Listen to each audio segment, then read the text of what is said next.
भूमिका 2 दिवसापूर्वीच आपल्या सर्वांच्या पुढे सामूहिकरित्या उद्धव बाळासाहेब ठाकरे शिवसेनेच्या वतीनं, NCP शरद पवार गटाच्या वतीनं आणि काँग्रेसच्या वतीनं आपल्याला अशा पद्धतीचा आम्ही माहिती आपल्याला दिली होती. आणि प्राथमिक चर्चा ही 2 दिवसापूर्वी झाल्यानंतर आज अंतिमतः जागा वाटपाच्या अनुषंगानं आमची बैठक संपन्न झाली. या 17 पैकी 15 जागेवर आम्ही एकमताने आमचा उमेदवार जो आहे कोणाला जागा सोडायचा हा संदर्भामध्ये आम्ही निर्णय घेतला आहे. 2 ठिकाणी 2 जागांवर आमची अद्याप चर्चा सुरू आहे. येणाऱ्या 2 दिवसात या 2 जागेच्या संदर्भात देखील निर्णय होईल.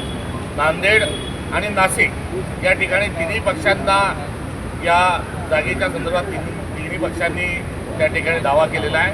त्यामुळे या संदर्भात 2 जागा वगळता आम्ही इतर ठिकाणी जागा वाटपाच्या अनुषंगानं आज निर्णय घेतला आहे.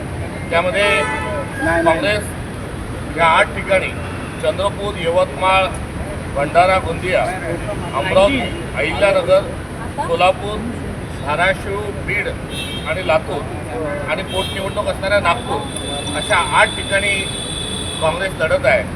तर UBT शिवसेना जी आहे ती या 4 ठिकाणी लढत असून रत्नागिरी, जळगाव, परभणी, हिंगोली आणि संभाजीनगर या ठिकाणी UBT लढत आहे. तर NCP ही पुणे, ठाणे आणि सातारा, सांगली या 3 ठिकाणी राष्ट्रवादी काँग्रेस ही लढत आहे. तर एकंदरीत या निवडणुकीला आम्ही महाविकास आघाडी सोबत जात आहोत.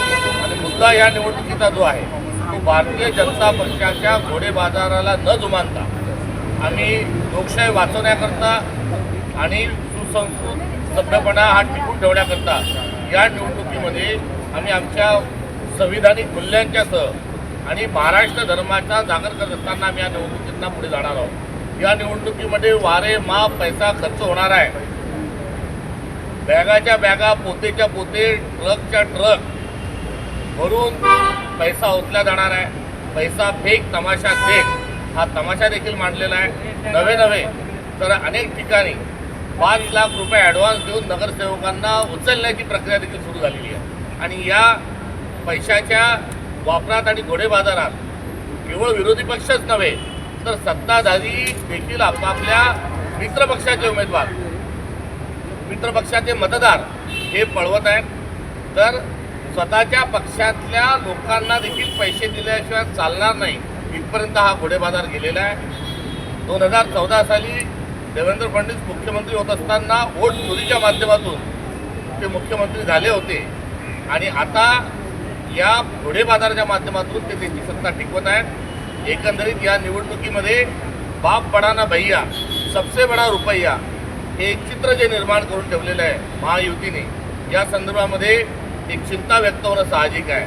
त्यामुळे हार जीत आपल्या ठिकाणी निवडणुका येतील जातील, मात्र महाराष्ट्रातील तमाम जनतेला लोकशाही वाचवण्याच्या अनुषंगानं महाविकास आघाडी म्हणून आम्ही साथ घालत आहोत.